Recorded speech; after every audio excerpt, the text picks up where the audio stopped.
Lorry அலுவலகங்கள் மற்றும் சரக்கு போக்குவரத்தின் தொடர்ச்சியான நெரிசலால் சூழப்பட்ட ஒரு அமைதியான தொழில்துறை பகுதியில் ஒரு மாநகராட்சி பள்ளி இருந்தது. நான் அங்கு ஆசிரியராக பணியாற்றினேன், என் நண்பர் திரு ரவி என்ற வேதியியல் ஆசிரியருடன். அவர் 12ஆம் வகுப்பு கற்பித்தார், மேலும் தனது மாணவர்களின் வெற்றிக்காக அர்ப்பணிப்புடன் இருந்தார். ஒரு நாள் திரு ரவி வரும் சனிக்கிழமை மதியம் தனது வகுப்பிற்கு வேதியியல் தேர்வை அறிவித்தார்.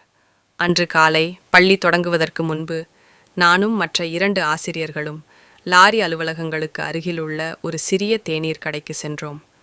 நாங்கள் ஒரு லாரி அலுவலகத்தின் நுழைவாயிலை நெருங்கிய போது திரு ரவியின் மாணவர்களில் ஒருவரான ராமு தரையில் அமர்ந்திருப்பதை கவனித்தோம். ஆர்வத்துடன் திரு ரவி அவரிடம் நடந்து சென்று, ராமு, நீ ஏன் இங்கே அமர்ந்திருக்கிறாய்? நீ தேர்வுக்காக வீட்டில் படிக்கவில்லையா என்று கேட்டார். ராமு வார்த்தைகளால் பதிலளிக்கவில்லை. அவன் ஒரு லாரியில் கனமான மூட்டைகளை ஏற்றுவதில் மும்முரமாக இருந்த தனது தந்தையை நோக்கி சைகை செய்தான். ஆசிரியர் அந்த நபரை நோக்கி திரும்பி, ஐயா, உங்கள் மகனை ஏன் இங்கே உட்காரச் சொன்னீர்கள்?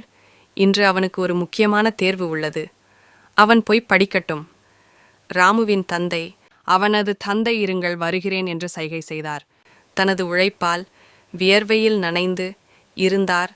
ஆசிரியரை காத்திருக்கச் சைகை செய்தார். சாமான்களை லாரியில் ஏற்றிய பிறகு அவர் தனது மகனுடன் எங்களை அணுகினார். ஐயா, என் மகனுக்கு ஒரு புதிய ஆயத்த சட்டை வேண்டும் என்று கேட்கிறான். நான் அதை வாங்கு தருகிறேன் என்று சொன்னேன். ஆனால் முதலில் அந்த சட்டைக்கு பணம் சம்பாதிக்க நான் எத்தனை மூட்டைகளை ஏற்ற வேண்டும் என்று அவன் பார்க்க வேண்டும். அதை அணிவதற்கு முன்பு கடின உழைப்பின் மதிப்பை அவன் புரிந்து கொள்ள வேண்டும். ஒரு கணம் அமைதி நிலவியது. பின்னர் எதிர்பாராத விதமாக திரு ரவி மரியாதையுடன் தலை குனிந்து, நீங்கள் ஒரு உண்மையான ஆசிரியர், ஐயா என்றார். அன்று நாங்கள் அனைவரும் ஒரு பாடத்தை கற்றுக்கொண்டோம்.